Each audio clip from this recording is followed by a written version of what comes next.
Hey there. Welcome back, or welcome for the first time. Find a comfortable spot, settle in, and let tonight's story carry you gently. No need to pay close attention. No quiz at the end. If you drift off halfway through, that's a success, not a failure. Promise. Tonight we're telling the story of Jane Eyre. It's about a girl nobody wanted, who refused to become nobody. Simple as that. Picture a cold English morning around 1830. A 10-year-old girl hides behind a window curtain with the only friend she has, a book. John Reed finds her. He's 14, cruel and bored. He rips the book from her hands and throws it at her head. Blood runs down her temple. Something snaps inside Jane. She fights back, scratching, kicking, screaming. For the first time in her life, she refuses to take it quietly. The punishment is swift. Servants drag Jane upstairs and lock her in the one room every child in the house fears. The Red Room. The Red Room. Crimson curtains, crimson carpet, a massive bed no one sleeps in. This is where Jane's uncle died. His ghost, they say, still lingers. Alone in the dark, Jane watches a light move across the wall. Is it a ghost? Is it real? She screams until she faints, and no one comes. She wakes to a kind face, Mr. Lloyd, the apothecary. He asks gentle questions. He's the first adult who actually listens to what Jane has to say. The Reed household runs on a simple rule: Jane is unwanted. Mrs. Reed promised her dying husband she'd care for Jane and resents every moment of it. Then Mr. Brocklehurst arrives. He's impossibly tall and dressed entirely in black. He leans down to Jane and asks if she knows where wicked children go. Mrs. Reed whispers to Brocklehurst that Jane is a deceitful child. She must be watched, corrected, humbled. Jane stands there, burning with injustice. After Brocklehurst leaves, Jane explodes. She tells Mrs. Reed the truth. I am not deceitful. If I were, I should say I loved you. I do not. A coach waits outside Gateshead. Jane climbs in alone, 10 years old and leaving the only home she's ever known. Nobody waves goodbye. Lowood Institution.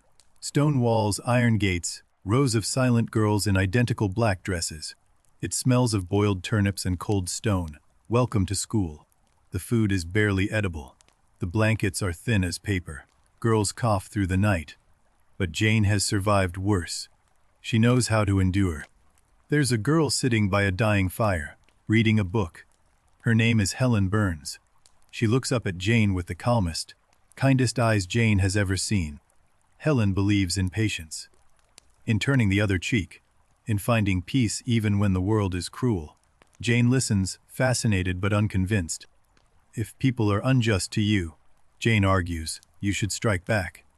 Otherwise they'll never stop. Helen just smiles and says nothing. They're both right. In a way. Brocklehurst arrives at Lowood and makes Jane stand on a stool in front of the entire school. He declares her a liar. Every eye turns to stare at her. But across the room, Helen Burns catches Jane's eye and smiles. Just that, a small secret smile that says, I believe you. It's enough. Miss Temple is the headmistress who quietly fights back against Brocklehurst. She gives the girls extra food, clears Jane's name, and treats them like human beings. Spring comes to Lowood, but it brings something terrible. Typhus fever sweeps through the dormitories. Girls sicken by the dozen. Some never recover at all. Helen Burns is dying too, but not from typhus. Consumption has been eating at her lungs all along. She's been quietly fading this whole time. Jane sneaks out of bed after midnight. She creeps through the dark corridors to Helen's room. She has to see her. She has to say goodbye. Jane climbs into Helen's bed and holds her. Helen whispers, I am going to God. By morning, Helen Burns is gone. Jane wakes with her arms around a body grown cold. Years pass. The scandal of the epidemic forces Lowood to reform. Better food, warmer rooms. Jane grows from student to teacher, quiet and capable and restless. 8 years she's been at Lowood. 8 years of the same walls, the same routines. Something inside Jane is calling for more, for the unknown, for the wider world. A response comes from a place called Thornfield Hall. A housekeeper named Mrs. Fairfax offers a position. Jane packs her trunk. The next chapter of her life begins. Thornfield Hall appears at dusk, a dark shape against a purple sky. Battlements, turrets, and tall chimneys. It looks like something out of a Gothic novel. It is. Mrs. Fairfax meets Jane at the door with a candle and a smile. There's a fire blazing, tea laid out, and a warmth Jane hasn't felt in years. Little Adela bursts into the room the next morning. A bright, chattering French child who immediately decides she adores her new governess. Jane can't help but smile. Jane explores Thornfield alone. Long corridors lined with portraits of dead Rochesters. Suits of armor, dust in the sunbeams. Grand, beautiful, and somehow lonely. On the third floor, Jane hears something. A laugh, low, strange, and mirthless. It rises, then cuts off abruptly. The hair on her neck stands up. Mrs. Fairfax appears behind her, calm as anything. "That's Grace Poole," she says. "One of the servants. She's a little peculiar, but harmless." Jane isn't so sure. Jane climbs to the roof on clear days. She paces the battlements and looks out across the moors, hungry for something she can't name. Freedom, maybe, or just more life. One January evening, Jane walks to the village to post a letter. The lane is icy, the sky is turning iron gray. Then she hears hooves thundering toward her. The horse skids on the ice, the rider crashes down hard. A great black dog circles and barks. Jane rushes forward, not out of fear, but plain human concern. He's gruff and refuses her help at first. Dark-featured, broad, not handsome. He leans on her shoulder anyway. He doesn't tell her his name. She doesn't ask. Back at Thornfield, Jane discovers the truth. The rude stranger from the lane is Edward Rochester, master of the house, her employer. She feels oddly unimpressed. Rochester summons Jane to the drawing room. He sits by the fire, asking blunt questions. Her family, her education, her opinions. He's testing her, and she knows it. Rochester is nothing like what Jane expected. He's blunt, moody, strangely honest. He doesn't bother with polite conversation. He speaks to her like she's a real person. Jane holds her own. She doesn't flatter him or shrink from his moods. When he's rude, she's calm. When he challenges her, she answers honestly. Rochester notices. "You examine me, Miss Eyre," Rochester says one evening, almost smiling. "Do you find me handsome?" Jane answers without thinking, "No, sir," and something shifts between them. Their evenings become a ritual. After Adela goes to bed, Rochester and Jane talk by the fire for hours. About books, about morality, about life. It feels dangerous and wonderful. Rochester drops hints about his past. Mistakes he made as a young man. Years spent abroad, running from something. He never quite finishes the story. Jane files it all away. Adela brings lightness to the house.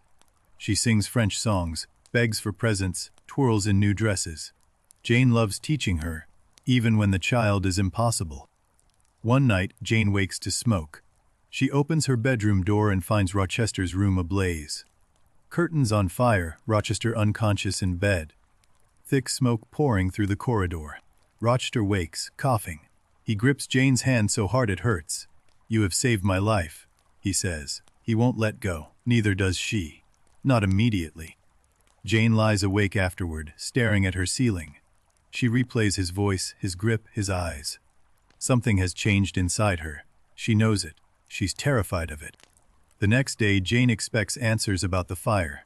Instead, she finds Grace Poole calmly sewing in the corridor. Rochester is gone. No explanation. The laugh echoes in Jane's memory. Rochester leaves Thornfield for a house party at the Lees. Days pass without him. Jane is shocked by how empty the house feels. How empty she feels. Rochester returns and brings the house party with him. Carriages line the drive. Footmen carry trunks. Thornfield fills with beautiful, wealthy, laughing strangers. Jane retreats to the shadows. Tall, dark, stunningly beautiful. She plays piano brilliantly, speaks French and Italian, rides like a queen. She's everything Jane is not, and she wants Rochester. Blanche flirts with Rochester openly. She mocks governesses as a class, boring, plain, useless. She doesn't bother lowering her voice. She knows Jane can hear every word. Jane watches from her corner and measures herself against Blanche. Beauty, wealth, accomplishment. Blanche has it all. But Jane notices something. Rochester looks bored with her. Rochester insists that Jane join the company each evening. She tries to slip away early. He blocks the door and says, "Stay." It sounds like both a command and a plea. That night, Jane paints 2 portraits. One of Blanche, gorgeous, idealized, everything a man could want. One of herself, plain, small, honest. She labels it, Portrait of a Governess. Something doesn't add up. Rochester ignores Blanche for long stretches. But whenever Jane enters a room, his eyes find her instantly. He always knows exactly where she is. The guests play charades. Rochester and Blanche perform 2 scenes together. One of a wedding, one of a prison. Jane watches and wonders which scene tells the true story. A stranger arrives unannounced. Richard Mason from Spanish Town, Jamaica. The name hits Rochester like a blow. His face drains of color in an instant. Rochester takes Jane aside. His voice is strained.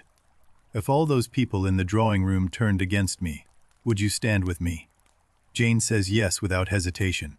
Rochester asks a harder question. If a man made a terrible mistake when young, one that trapped him for life, would Jane forgive him if he found a way out through love?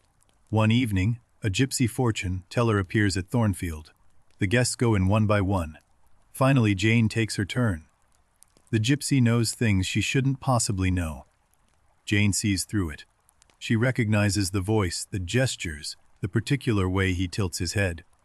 "You've been talking nonsense to frighten me," she says. Rochester drops the disguise. Rochester's laughter dies when Jane mentions that Mr. Mason has arrived. His face goes rigid.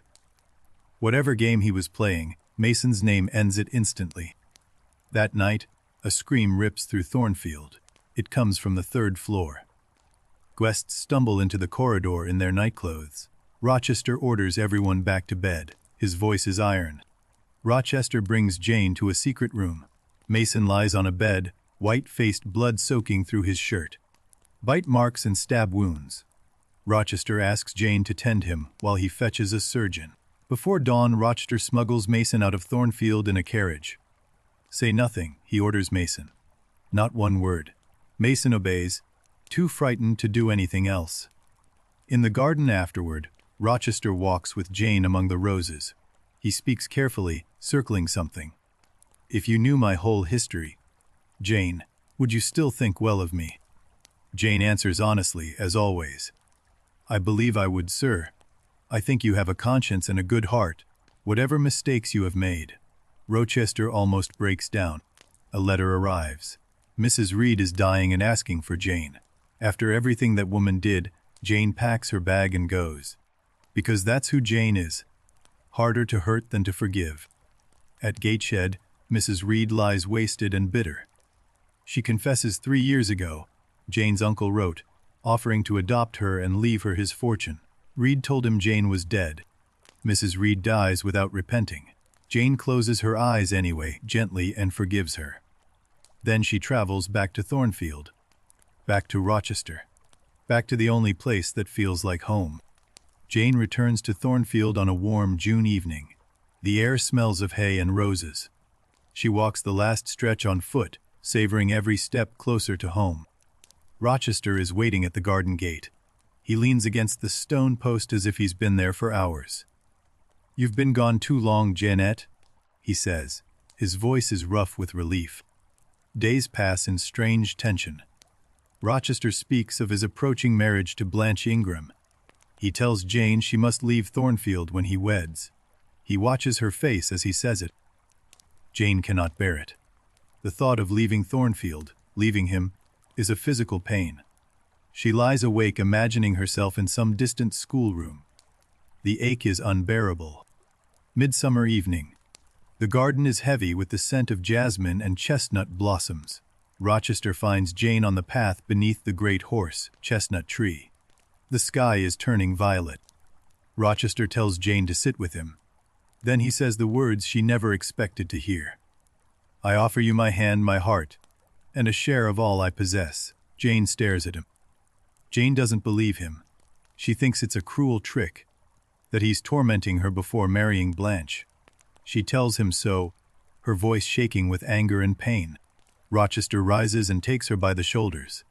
"It is you I want," he says. "Not Blanche Ingram. You strange elfin, plain little thing. You, with your grave eyes and your honest tongue." Jane believes him. She accepts. Joy floods through her like sunlight breaking through storm clouds. "Do you truly love me?" she asks. "Do you sincerely wish me to be your wife?" At that exact moment, the sky splits open. Lightning cracks across the garden. Thunder rolls like a cannon. The great chestnut tree is struck, split clean in two, smoking and ruined. They run inside, soaked by the sudden downpour. Rochester laughs and wraps his coat around Jane. But the split tree stays in her mind. Beauty and destruction in one terrible stroke. The wedding is set for a month away. Rochester showers Jane with gifts, silk dresses, jewels, furs. Jane resists every one. She doesn't want to be transformed into someone she's not. Something about Rochester's intensity unsettles Jane.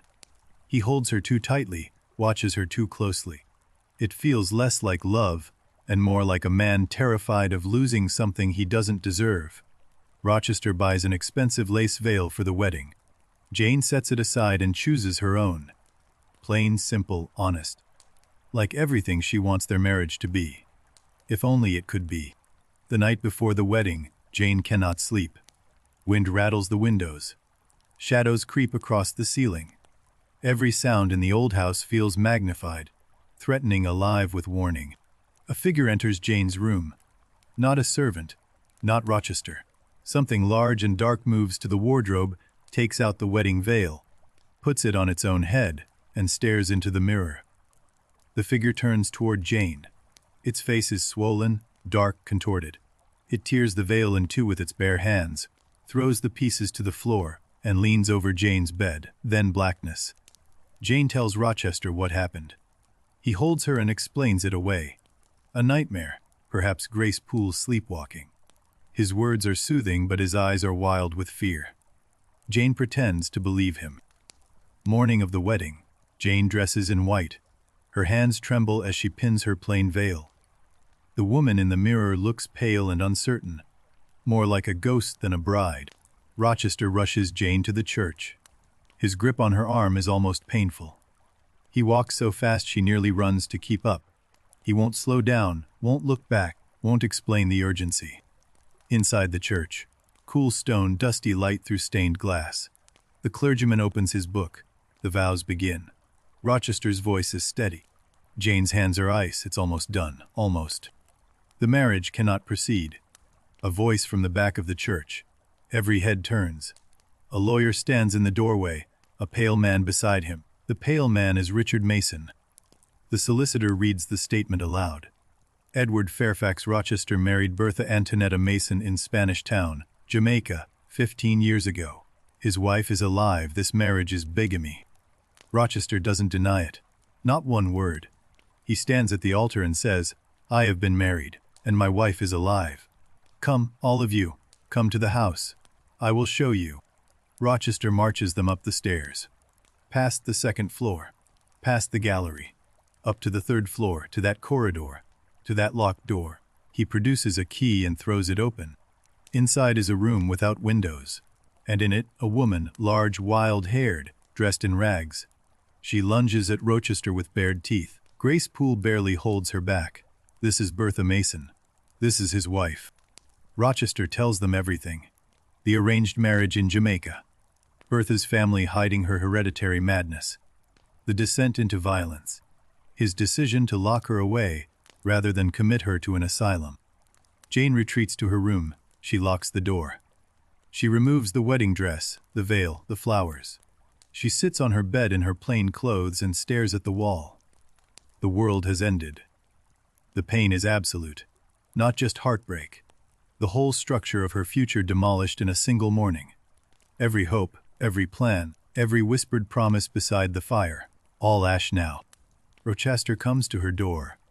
He then pounds, then begs. His voice through the oak is raw and desperate. He says he can explain everything. He says he loves only her. She lets him in. Rochester tells his full story. The marriage arranged by his father for money, The madness revealed too late. Years of hell in Jamaica before he brought Bertha to England and locked her away. He describes years of wandering Europe looking for something real. Mistresses in Paris, in Rome. Women he tried to love but couldn't. Empty beds, empty conversations, empty years. Then he found Jane. He says it plainly. Finding her was like finding himself again, his better self, the one he'd given up on. She made him want to be worthy of something. Rochester makes his final plea. Come away with him. Live as his wife in France where no one knows. He can give her everything. Happiness, travel, freedom from poverty. All she has to do is say yes. Every feeling in Jane's body says stay. Every nerve screams yes. She loves him, completely, devastatingly, without reservation. The temptation is almost more than she can bear, almost. And then Jane speaks the words that define her forever. I care for myself. The more solitary, the more friendless, the more unsustained I am, the more I will respect myself. Jane decides to leave. Not tomorrow. Not after one more night. She will go at dawn, before her courage fails, before Rochester's voice can change her mind. The hardest choice she has ever made.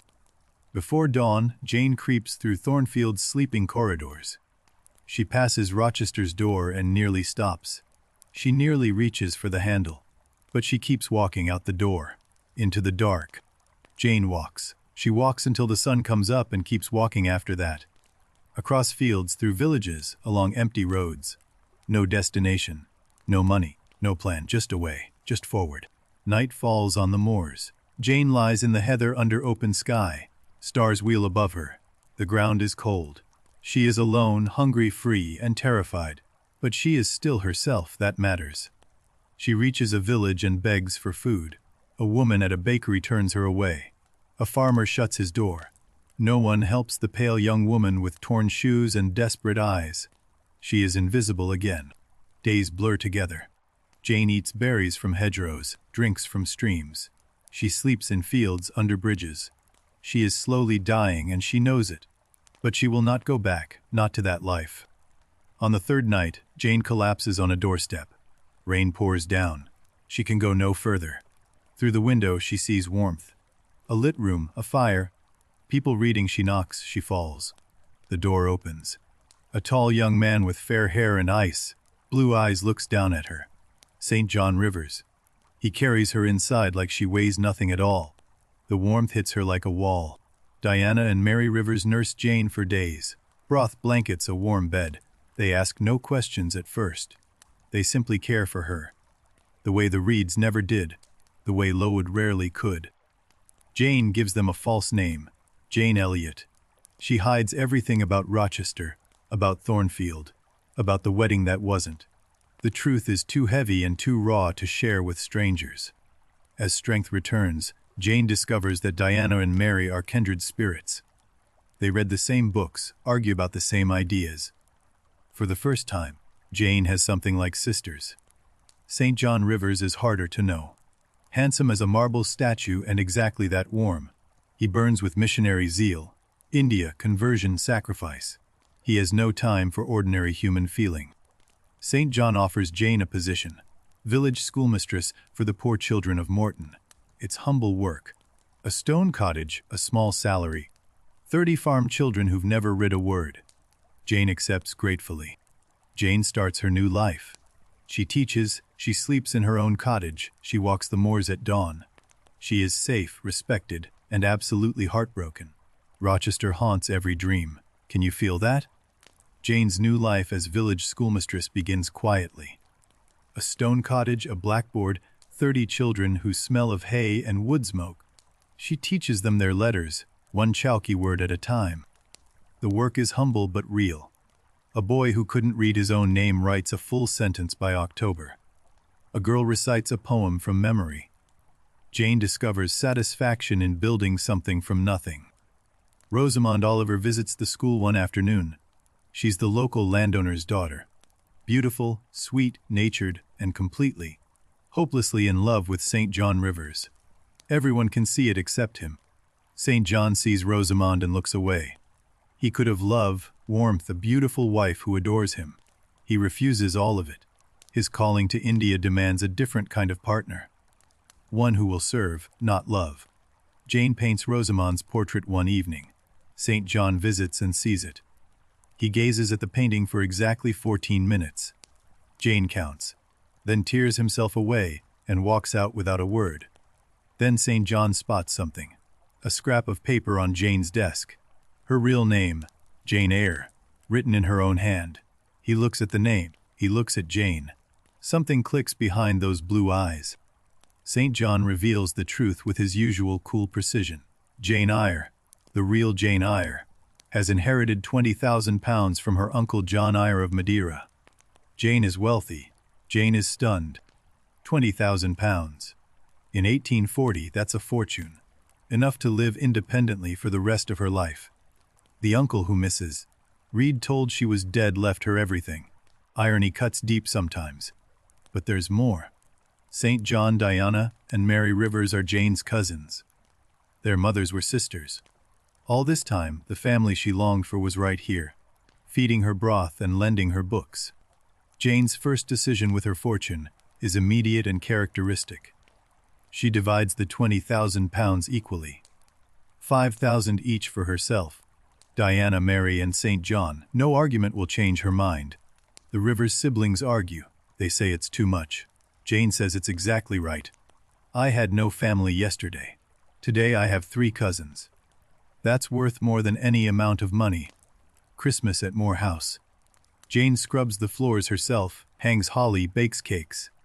Diana and Mary come home from their governess positions. For the first time, Jane decorates a home that is truly hers. These weeks are the closest thing to pure happiness Jane has ever known. Sisters to talk with, a home to tend, money in the bank, and purpose in her life. Almost enough, almost. St. John begins his campaign. He studies Hindustani every evening and insists Jane learn it too. He assigns her translations, tests her progress, shapes her into the companion he needs for India. St. John asks Jane to marry him, not out of love. He's very clear about that. He needs a missionary's wife, strong, educated, obedient.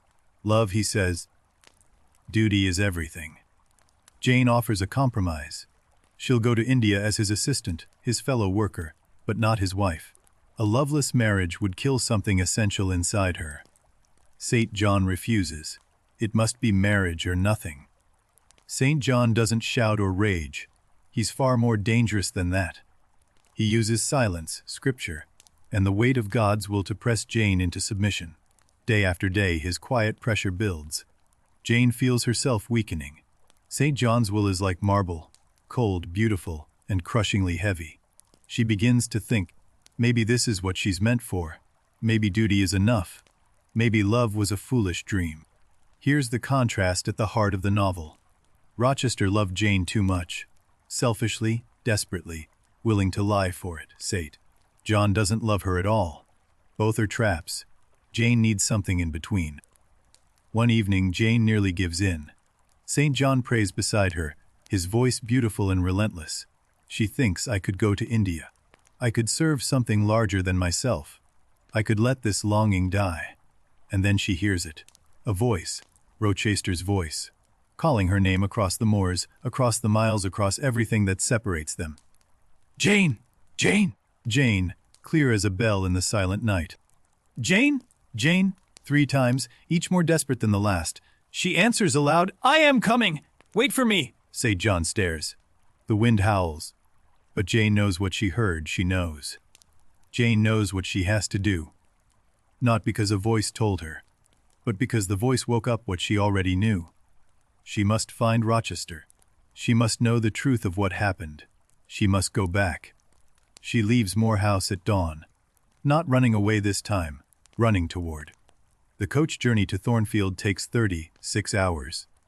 Every mile brings her closer and more afraid of what she'll find. The coach reaches the Thornfield crossroads. Jane asks to be let down. She wants to walk the last stretch alone. She needs to see it before anyone sees her. She needs to be prepared. She isn't. Where Thornfield Hall once stood, there is a ruin. Blackened walls open to the sky. The roof collapsed. Windows like empty eye sockets staring at nothing. The home she loved is a burnt shell. Jane stares for a long time. The gallery, the library, the drawing room where they talked for hours. Jane's own chamber, the third floor, all gone, burned down to stone and silence. At the village inn, the innkeeper tells Jane the whole story. It was Bertha who set the fire, crept out of her room one autumn night while Grace Poole slept, and lit the house like a torch. Rochester tried to save everyone. He got the servants out first, then went back inside for Bertha. He climbed to the burning roof where she stood, arms raised, screaming into the flames. Bertha jumped. Rochester watched her fall. There was nothing he could do. She hit the pavement below and died instantly. The woman he'd kept locked away for 15 years chose her own ending.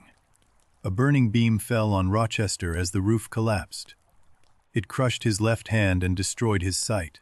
He was pulled from the wreckage alive but broken, blind, maimed, and utterly alone. He's alive. That's what matters to Jane. Everything else, the house, the money, the status, means nothing. He is alive, and he is at Ferndean Manor, alone in the forest. She hires a carriage immediately. Ferndean Manor appears through the trees. Small, damp, overgrown with ivy.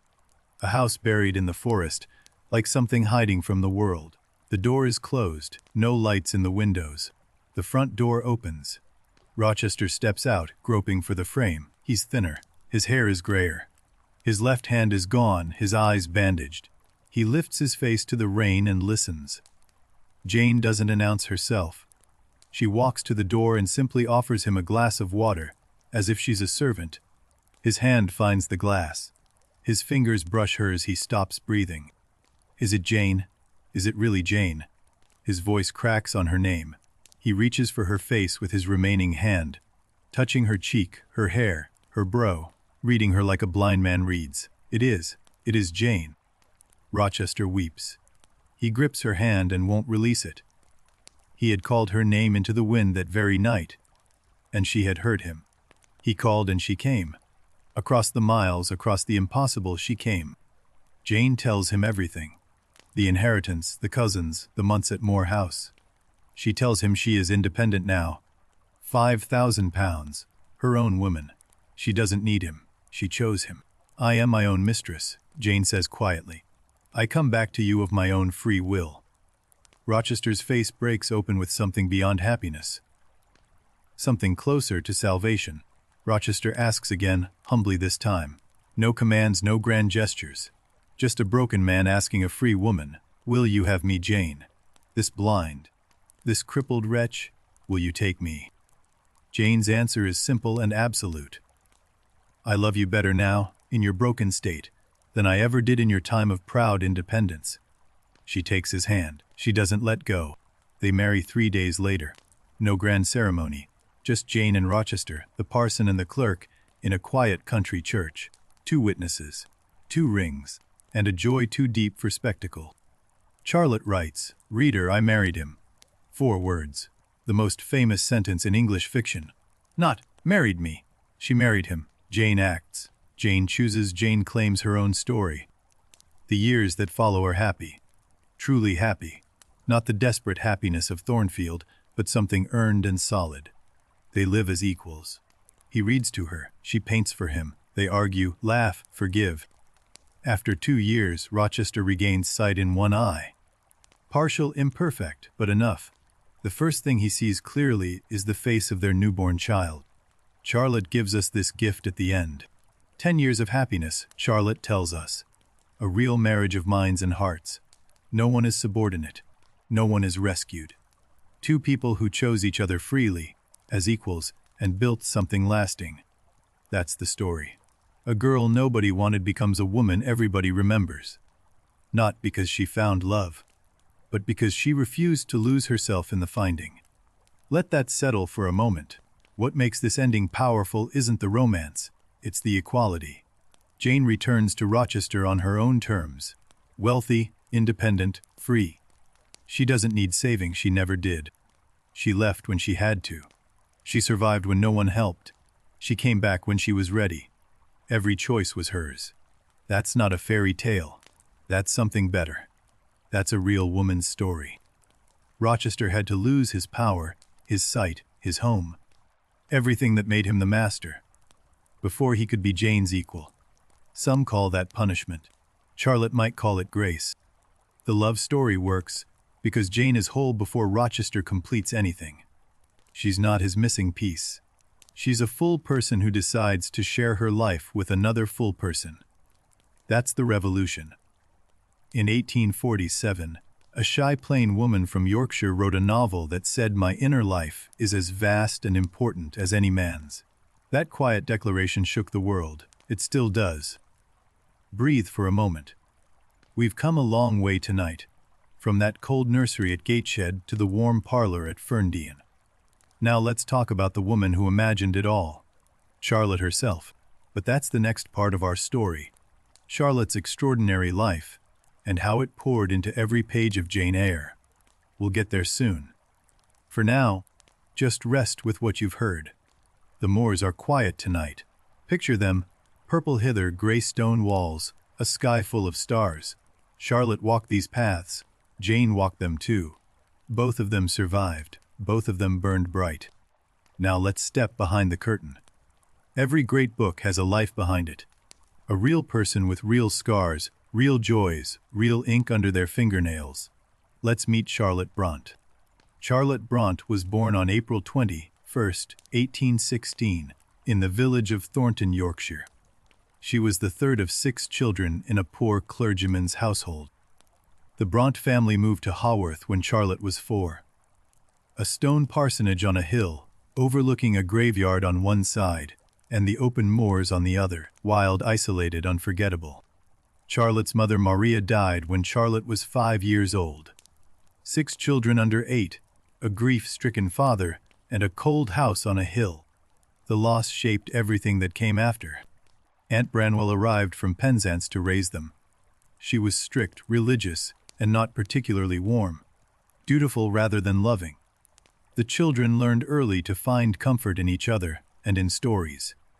The 4 oldest girls were sent to the clergy daughters' school at Cowan Bridge. It was supposed to educate them cheaply. What it actually did was starve and freeze them. Sound familiar? The food was wretched. The rooms were unheated. Disease moved through the dormitories like a shadow. Charlotte watched her classmates sicken and weaken. She was 9 years old and completely powerless. Charlotte's 2 eldest sisters, Maria and Elizabeth, fell gravely ill. They were sent home to Haworth. Both died within weeks of each other. Charlotte was 11 when she lost them. She never forgot, she never forgave. Lowood Institution. Helen Burns dying in Jane's arms. The cruel headmaster. The burned porridge. Charlotte didn't invent those scenes. She remembered them. She carved them from her own childhood scars. After the school disaster, Charlotte and Emily came home to Haworth. The surviving children, Charlotte, Branwell, Emily, Anne, turned inward. They built entire worlds out of words and each other. They created entire imaginary kingdoms. Charlotte and Branwell built Angria, a vast world of wars, romances, political intrigue. They wrote its history in microscopic script in tiny handmade books you could hold in your palm. Emily and Anne created their own world. Gondel, a wind-swept island of passion and rebellion. The Brontë children lived more vividly in their imaginations than most people live in reality. The moors were their backdrop, the parsonage at Haworth. Imagine it, a stone house with 6 rooms, the graveyard outside the windows, the wind never stopping. This is where 3 of the greatest novels in English were born. Charlotte spent years as a governess for wealthy families. She taught their children, ate alone, and was treated as neither servant nor guest. The invisible woman. She hated every minute of it. The Brontë sisters hatched a plan. They'd open their own school, be their own mistresses. First, Charlotte and Emily needed to improve their French, so they went to Brussels, and everything changed. Charlotte fell in love with her married teacher, Constantin H. Ager. He was brilliant, passionate, attentive to her writing, and completely unavailable, the most agonizing kind of love, the kind that teaches you the most. Jager's wife noticed. Of course she did. Gradually, the professor pulled away. Charlotte's letters went unanswered. She wrote 4 agonized letters that survived, torn up and sewn back together by Madame Eyre herself. The pain of Brussels poured directly into Jane Eyre, a woman in love with a man she can't have. Moral struggle. The temptation to surrender everything for feeling. Charlotte wrote what she lived. Back in Haworth, the school plan collapsed. No pupils came. The parsonage felt smaller than ever. Charlotte was 29, unmarried, dependent on her father, and running out of hope. Then she found Emily's poems. Emily was furious at the invasion of privacy, but Charlotte persuaded her. Together with Anne, the 3 sisters published a book of poems under male pseudonyms, Currer, Ellis, and Acton Bell. It sold 2 copies. 2 copies. But the sisters were undaunted. Each of them sat down and wrote a novel. Charlotte finished The Professor first and sent it out. Every publisher rejected it, every single one. But one publisher, Smith, Elder and Company, wrote back differently. They rejected The Professor, but added a note. We would be interested in a longer work with more imagination and incident. Charlotte read that note and caught fire. Charlotte began Jane Eyre in a white heat. Every frustration, every humiliation, every impossible love, every moment of defiance she'd ever swallowed, all of it poured onto the page like volcanic fire. She wrote with a speed that amazed even her sisters. The story flowed as if it had been waiting inside her for years. Which, of course, it had. Weeks, not months. The book was finished. She packaged the manuscript and sent it to Smith Elder. The publisher read it in a single sitting. Couldn't put it down. He accepted it immediately. Jane Eyre would be published in October 1847. Published under the name Currer Bell. An instant sensation. Readers devoured it. The voice was unlike anything. Raw, passionate, fiercely honest. Who was this unknown author who wrote with such fire? Critics were divided. Some called it brilliant and revolutionary. Others called it coarse and dangerous. Especially the passionate voice of Jane herself. Was Currer Bell a man or a woman? The debate raged. Thackeray called it one of the finest novels of the age. Charlotte, overwhelmed with gratitude, dedicated the 2nd edition to him, not realizing his own wife was confined with mental illness. The irony was painful. Within months of Jane Eyre, Emily published Wuthering Heights and Anne published Agnes Grey. 3 sisters, 3 novels, all in the same extraordinary year. 1847. The year the Brontes changed everything. Then tragedy struck. It came fast and without mercy, the way it always did in this family. Branwell Brontë, the brilliant troubled brother, had been drinking himself to death for years. In September 1848, he died. Emily caught cold at Branwell's funeral. She refused all treatment, all medicine, all rest. She was Emily to the end. Stubborn, fierce, dying on her own terms. She insisted on getting dressed every morning. Emily Brontë died on December 19, 1848. She was 30 years old. Charlotte wrote, I cannot forget Emily's death day. It becomes a more fixed, a darker, a more frequently recurring idea in my mind. Anne was next.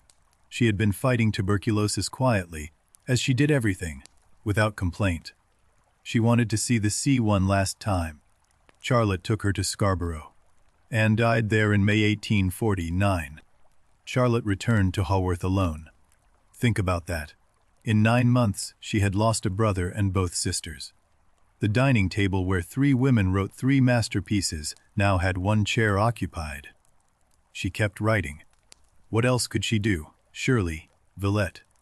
She walked the dining room alone at night, as the 3 of them used to do together, talking out their plots. Now she circled the table in silence.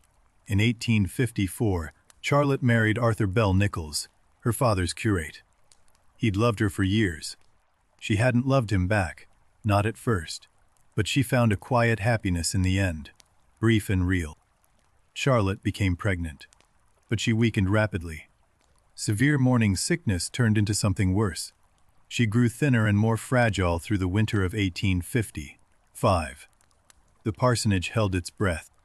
Charlotte Brontë died on March 30, 1855. She was 38 years old. Her father had now outlived all 6 of his children, a grief almost impossible to comprehend. Elizabeth Gaskell, Charlotte's friend and fellow novelist, wrote her biography. When it was published, the reading public was astonished. The woman behind Currer Bell was even more remarkable than her fiction. Small, shy, plain. That's how everyone described Charlotte. But she had written with the force of a hurricane. The readers who loved Jane Eyre loved the author's story even more. Because it was the same story, really. Charlotte was Jane, not in the details, but in the spirit, the defiance, the hunger for more, the refusal to let the world tell her what she was worth. She wrote her own gospel of selfhood. That rage for freedom was real. Charlotte lived it in governess parlors and Brussels classrooms and lonely parsonage nights before she ever gave it to Jane. The novel was her liberation, and ours. She wrote from a stone house on the edge of nowhere, buried her whole family, married late, died young. And in between all that sorrow, she created a character that millions of people will never stop recognizing. Jane Eyre is Charlotte's gift to every person who has ever been underestimated. Every girl told she's not pretty enough. Every woman told she's too much. Every human being who refused to believe it. Hear that? Now let yourself breathe. That was Charlotte's story, as fierce and heartbreaking as Jane's own. Next, we'll look at the wider world this novel lives in and why it still speaks to us today. The world Charlotte Brontë was born into was not built for women like her. Understanding that world helps us understand why Jane Eyre hit the reading public like a thunderbolt. Let's look closer. In 1840s England, a woman had almost no legal rights. Her property belonged to her husband. Her children belonged to her husband. Even the wages she earned belonged to him. The law treated her as invisible. A middle-class woman had 3 options: marry, become a governess, or depend on relatives. That was it. No university, no profession, no property. Charlotte knew all 3 options intimately. She chose a 4th, she wrote. The governess occupied a peculiar purgatory. Educated enough to teach, too poor to be a guest. She ate alone, spoke when spoken to, and knew that her employer's children would outrank her forever. Jane Eyre gave this invisible woman a voice that roared. When Jane stands before Rochester and declares herself his equal, "I am not an automaton." Every governess in England recognized herself. Finally, someone had said it. The religious context mattered too. Evangelical Christianity in Charlotte's day demanded female submission, silence, obedience, gratitude. Brocklehurst is Charlotte's portrait of religion used as a weapon. St. John Rivers is the subtler version of the same problem. He doesn't shout, he persuades. He uses duty, scripture, and the voice of God to override Jane's own desires. The velvet glove around the iron fist. Jane rejects both Brocklehurst's cruelty and St. John's cold devotion. She answers to her own conscience, not to any man's interpretation of what God or duty demands. In 1847, that was radical. For many, it still is. The novel was revolutionary precisely because it said this: a poor, plain, obscure woman has an inner life as rich and valid as any king's. Charlotte proved it by writing with a passion that burned through the page. That's who Charlotte Brontë was. A small woman with a vast interior world, who poured it onto paper and changed what novels could do, what women could say, what all of us could feel. Now let's explore the wider world this novel lives in. The Gothic tradition, the questions about Bertha, the symbols Charlotte wove into every chapter. There's so much here beneath the surface. Jane Eyre draws deeply from the Gothic tradition. Dark castles, locked rooms, mysterious laughter, secrets buried behind walls. Charlotte inherited this from Anne Radcliffe and the ghost story writers before her. But Charlotte did something new with the Gothic. She moved the horror from the castle into the human heart. The real monster in Jane Eyre isn't Bertha. It's the system that created her captivity. Which brings us to one of the most debated characters in all of English literature. Bertha Mason. The madwoman in the attic. The woman Rochester locked away. The woman whose story Charlotte barely told. In Charlotte's novel, Bertha is a monster, wild, violent, barely human. But modern readers ask harder questions. Was she truly mad from birth? Or did captivity, isolation, and despair drive her there? Jane Eyre answered those questions in 1966 with Wide Sargasso Sea, a novel that gives Bertha her own name, Antoinette, and her own story. A beautiful, devastating prequel told from the other side. Riz gave Bertha a childhood, a culture, a language, a love story that went terribly wrong. She made us see the woman Rochester reduced to a creature in the attic. She made us see what Charlotte couldn't, or wouldn't. This doesn't diminish Jane Eyre. If anything, it deepens the novel. Great books invite conversation across centuries. Eyre didn't contradict Charlotte. She completed a conversation Charlotte started. Race and colonialism live inside Jane Eyre, whether Charlotte intended it or not. Rochester's wealth comes from Jamaica, from sugar plantations, from a system built on the labor of enslaved people. Bertha is Creole. The novel's treatment of her, as savage as animal, as something less than human, raises uncomfortable questions about race and empire that Charlotte likely never examined. But we must. These complications make Jane Eyre richer, not diminished. A novel that can sustain 180 years of argument is a novel that matters. Literature endures complexity. It invites it. Now let's talk about the Byronic hero, because Rochester is one of the most famous examples. Dark, brooding, morally ambiguous, magnetically attractive. The archetype Byron invented and Charlotte perfected. Rochester is not a good man. Let's be clear about that. He lies to Jane. He tries to commit bigamy. He kept a woman locked in his attic for 15 years. These are not small things. But Charlotte makes us understand him. His desperation, his genuine love for Jane, his self-disgust. She doesn't excuse him. She explains him. And she makes us want his redemption as much as he does. The novel asks a profound question: can love survive moral failure? Can a person who has done terrible things be redeemed? Jane's answer is yes, but only if the sinner genuinely changes. Only if the cost is real. Rochester must lose everything, sight, hand, home, pride, before he can truly see Jane as an equal. Some readers call this punishment. Others call it purification. Charlotte might call it justice tempered by mercy. Fire and ice. These are the novel's central symbols, woven through every chapter. Rochester is fire, passion, danger, warmth that can also consume. Every scene with him crackles with heat. St. John Rivers is ice, discipline, clarity, purpose, but also cold that kills. His handsomeness is marble white, his faith is glacial. He would freeze Jane's spirit in the name of God's work. Jane must find the balance. Passion governed by principle, warmth without burning. She needs fire enough to live fully and ice enough to preserve herself. The whole novel is a search for that equilibrium. Think about the 5 places in Jane's life: Gateshead, Lowood, Thornfield, Moor House, Ferndean. Each one strips away something false and reveals something true about who she is. At Gateshead, Jane learns she will not accept injustice. At Lowood, she learns endurance and education, but also the cost of blind obedience. Helen Burns teaches her love. Brocklehurst teaches her what to resist. At Thornfield, Jane discovers passion and love, but also that desire alone isn't enough. You can love someone completely and still need to leave them. That's not weakness. That's the deepest kind of strength. At Moor House, Jane learns that independence without love is survivable but not enough. She learns family. She learns generosity. And she learns that duty without warmth is just another kind of prison.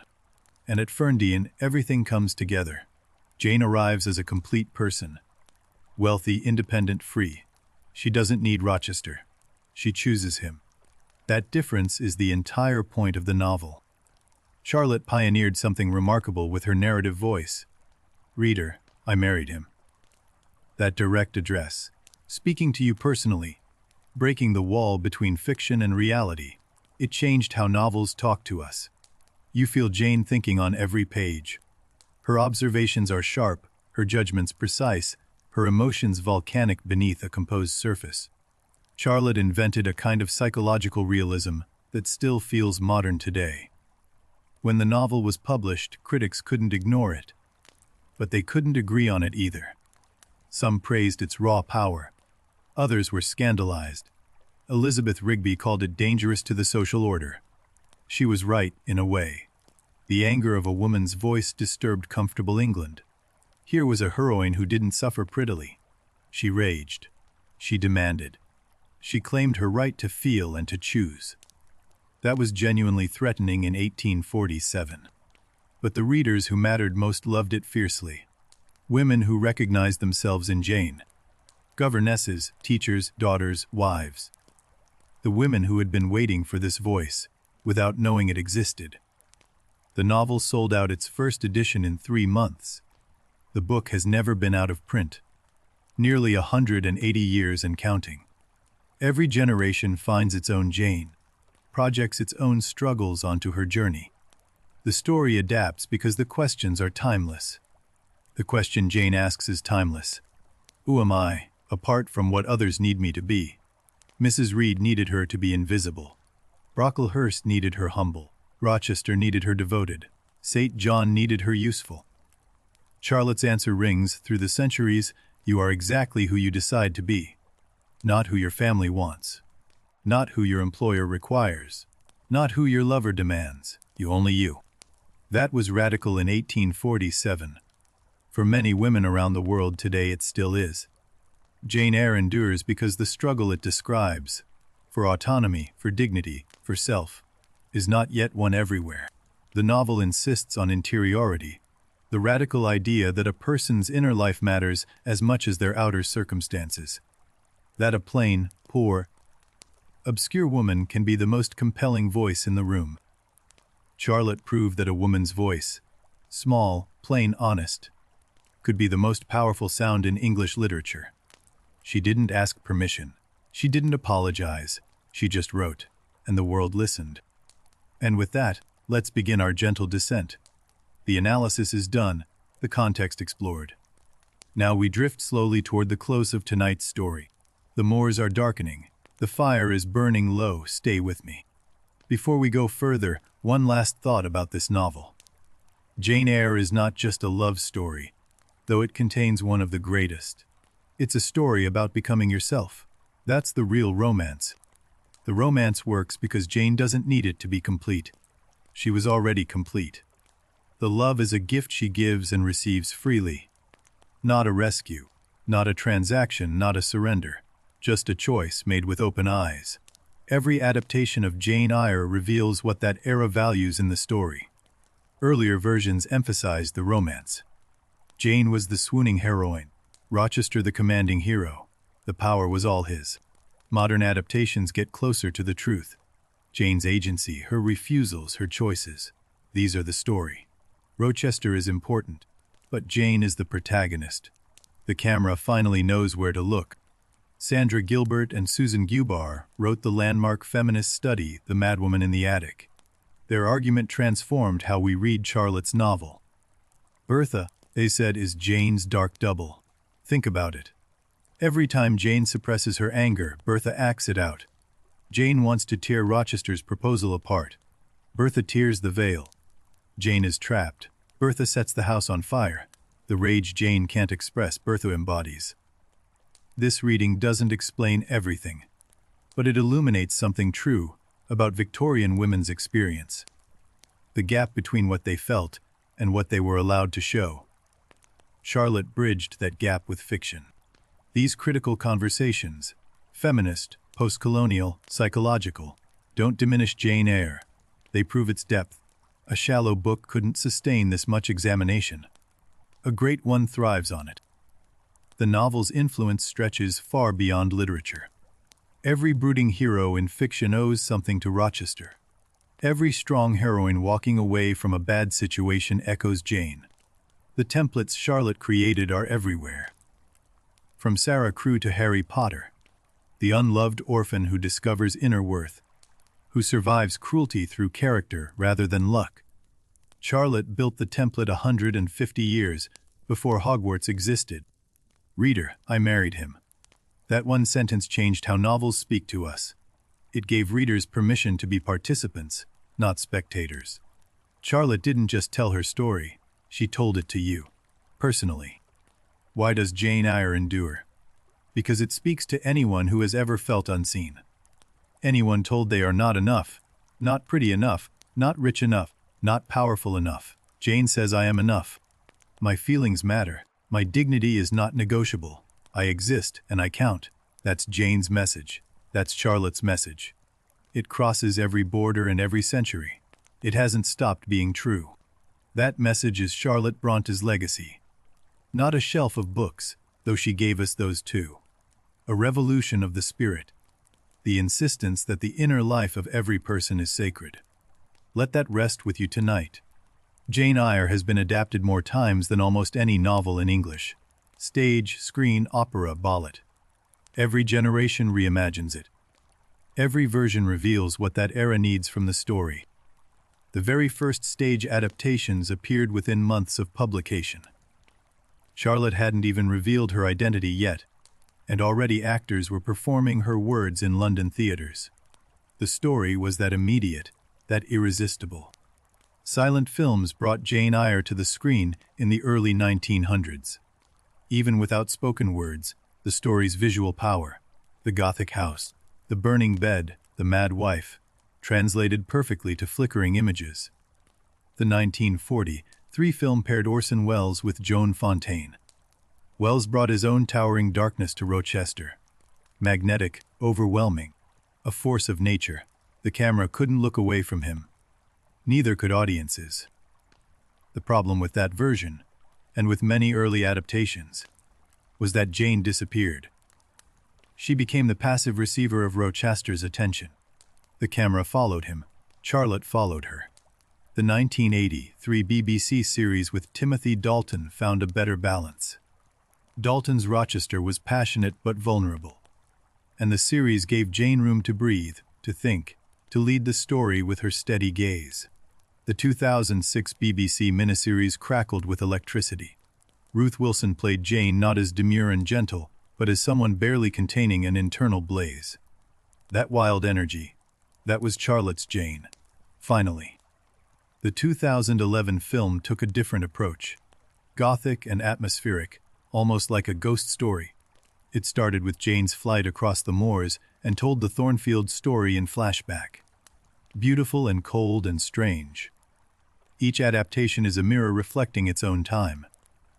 1940s audiences wanted Gothic spectacle. 80s audiences wanted fidelity. Modern audiences want Jane's interiority, her agency, her fire. The novel delivers every time. Beyond film, Jane Eyre lives in music. Operas have been composed for it.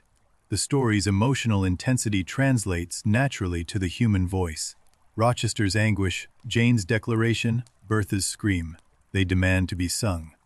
Daphne du Maurier's Rebecca owes its very existence to Jane Eyre. A shy young woman, a brooding husband, a grand house haunted by a first wife.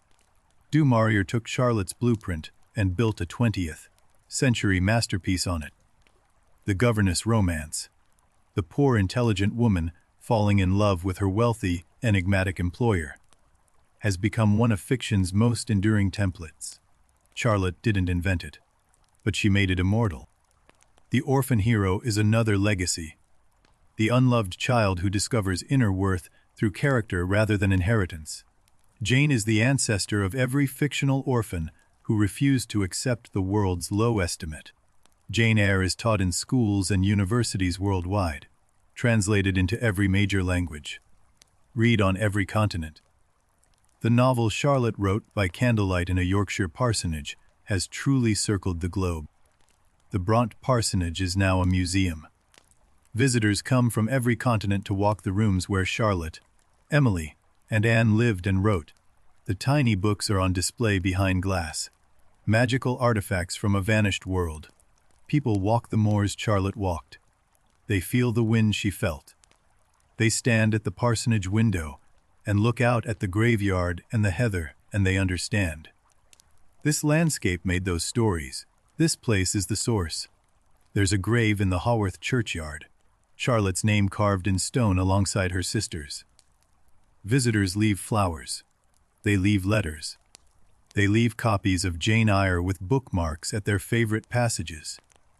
Why does any of this matter? Why do people travel thousands of miles to see the desk where Charlotte wrote? Because Jane Eyre isn't just a novel. It's a promise. A promise that your inner life is vast and it matters. Jane Eyre speaks to anyone who has ever been told you are too much. Too angry, too plain, too poor, too passionate. Jane looks at that judgment and says quietly, firmly, no. I am exactly enough. That message crosses every border, every language, every century. Wherever there's a person fighting to be seen as they truly are, Jane Eyre is there. Charlotte Brontë made sure of that. Charlotte gave millions of readers the courage to say 3 words: I exist, and I matter. That's not just a literary achievement. That's a gift. One she wrapped in a story about a girl and a house, and a moor and a fire. Jane Eyre isn't a relic. It's not a museum piece you admire from a distance. It's a living novel that people argue about, cry over, reread, and gift to their daughters and sons. It's as alive today as it was in 1847. And that is Charlotte Brontë's legacy. Not a shelf of books, though she gave us those.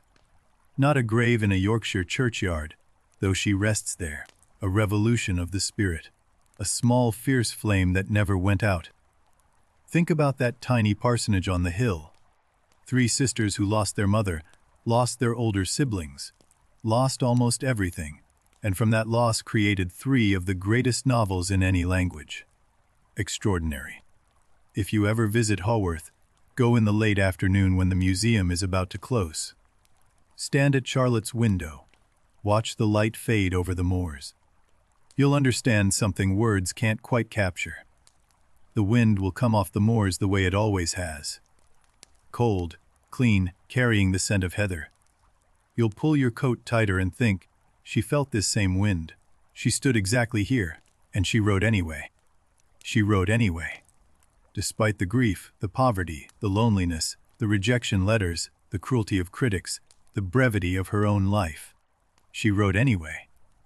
That might be the most inspiring thing about Charlotte Brontë. We're nearly at the end of tonight's journey.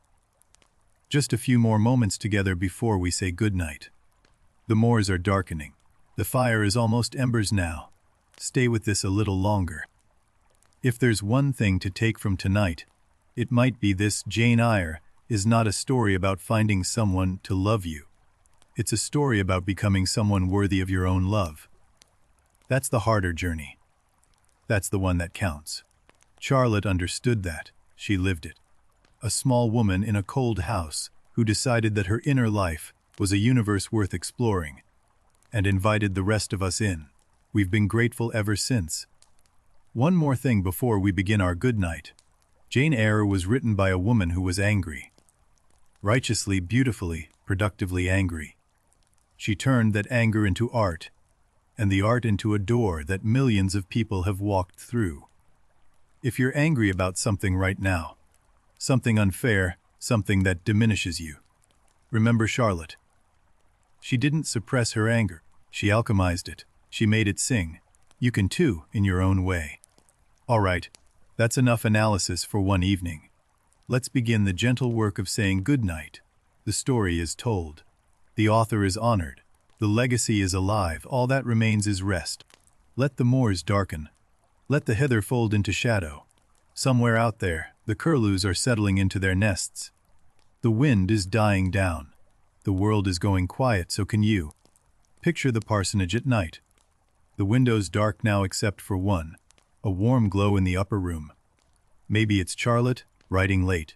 Maybe it's just a candle someone forgot to blow out. Either way, it's comforting. Somewhere in a forest clearing, there's another lit window. Ferndean Manor. Rochester and Jane are sitting by their fire, reading together. The story ended happily for them. Let that be your last image tonight. They are quiet together, the best kind of quiet, the kind that needs no words. The fire crackles softly, a page turns. Rain taps the window. All is well, all is exactly as it should be. Your eyelids are getting heavy now. That's perfectly fine. That's the whole point. You've spent an hour with Charlotte and Jane and Rochester and the moors. That's more than enough for one night. There's no test tomorrow, no quiz, no homework.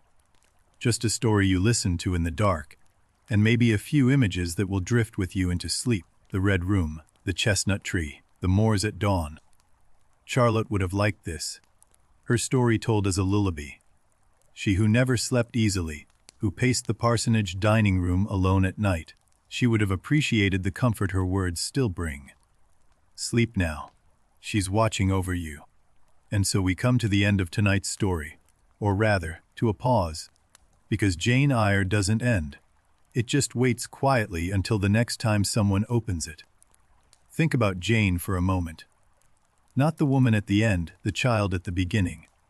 That 10-year-old hiding behind the curtain at Gateshead, bleeding from a thrown book, absolutely alone in the world. She had nothing.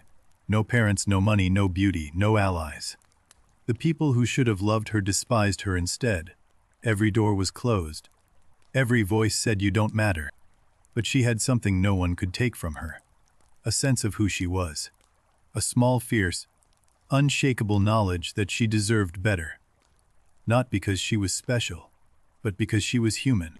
Every time someone told her to be less angry, less proud, less passionate, less herself, she refused. Not loudly, not violently. Just steadily, like a candle that won't blow out no matter how hard the wind. That takes a kind of bravery most of us recognize. Not the dramatic bravery of battlefields, but the quiet everyday courage of staying true to yourself when it would be so much easier not to. Charlotte knew this courage. She lived in that tiny parsonage, watched her whole family die around her, and kept writing, kept insisting that her voice mattered, kept lighting that candle every night. If you're lying in bed right now, thinking about your own quiet battles, the moments when the world feels too loud or too cold or too indifferent, you're not alone. Jane knew that feeling. Charlotte knew it too. Remember Jane walking out onto the moors with nothing. No money, no food, no destination. Just her principles and her pain and her stubborn refusal to be less than herself. She survived that. She built a life from it. Not through luck, not through magic, through character. Through the simple daily decision to keep going, keep caring, keep being exactly who she was. That's the real love story in Jane Eyre. Jane's love for herself. The moors are quiet now. Picture them in that soft purple light just before full darkness. Heather whispering, a curlew calling somewhere in the distance, stone walls disappearing into shadow, beautiful and vast and peaceful. The parsonage windows are dark. Even the last candle has gone out. Charlotte is resting now, wherever the writers go when their work is done. The pen is down, the story is told, the page is still. Let that image stay with you. The stone house, the moors. The small, fierce woman who turned her pain into something millions of people carry in their hearts. That's a good thing to fall asleep thinking about. Your eyelids are heavy. Good, there's no need to fight it. No need to remember every detail we discussed tonight. The story will wait for you. It's been waiting since 1847. It can wait a little longer. If you fell asleep somewhere around Rochester's proposal, that's a compliment to us, not a failure on your part. It means you felt safe enough to let go. That's all we ever wanted tonight. The story will be here tomorrow. Jane will be here. Charlotte will be here. The moors don't go anywhere. They've been waiting for 200 years. They can handle one more night. Jane waited 8 years at Lowood. She waited months at Moor House. She can certainly wait for you to come back. She's patient that way. She learned patience from Helen Burns. She learned everything from everyone. The wind is dying down now. Just the softest whisper across the heather. The sound the moors make when they're settling in for the night. Like breathing. Like a lullaby that has no words. Somewhere in a forest clearing, a candle flickers in a window. Ferndean. Rochester and Jane, long after the story ended, still together by their fire, his hand resting on hers. The quiet after the storm. They are quiet together. He listens to the fire. She listens to his breathing. The book is closed on her lap. The day is done. Everything that needed to happen has happened. Everything is where it belongs. Let that peace be yours tonight. You've earned it too. In your own way, through your own quiet battles, with your own version of Jane's stubborn grace. The story is safe. Thank you for spending this hour with us. With Charlotte. With Jane. With the moors and the parsonage and the fire at Ferndean. It's been a privilege to tell you their story. Sleep well tonight.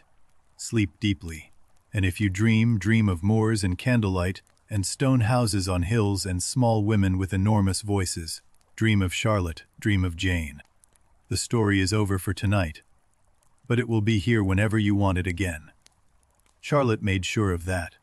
She wrote it down, she lit the candle, and the flame has never gone out, not once. Good night from the parsonage. Good night from Thornfield. Good night from the moors and from Ferndean and from every place Jane's footsteps touched. Good night from Charlotte, who started all of this with a pen and a candle. Good night from all of us here at Bedtime Books. We hope you found something tonight. A new thought, a familiar comfort, or just a warm voice to fall asleep to. Any of those is enough. The next time you see a plain, quiet person sitting in the corner of a room, remember Jane. Remember that still waters run deepest. Remember that the smallest voice can shake the world.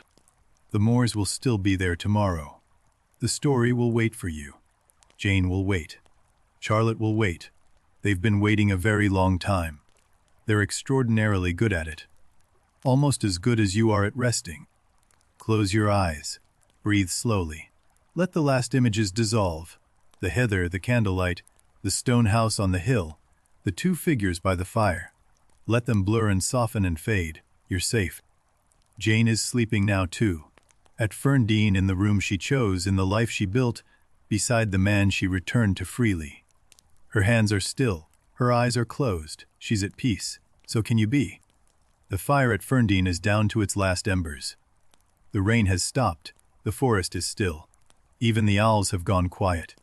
There is nothing left to do tonight but sleep. So sleep. Good night. From the moors, from the parsonage, from Thornfield and Ferndean, and all the places in between. Good night from Jane. Good night from Charlotte. Good night from all of us. Sleep well. Sleep deeply. And dream of moors and candlelight and stone houses and small women who refuse to be small. Dream of love that earned itself. Dream of stories that never end. The candle is out now. The moors are dark. The parsonage is sleeping. The story rests between the covers of a book on your nightstand. It will be there in the morning. It will always be there. Good night, good night.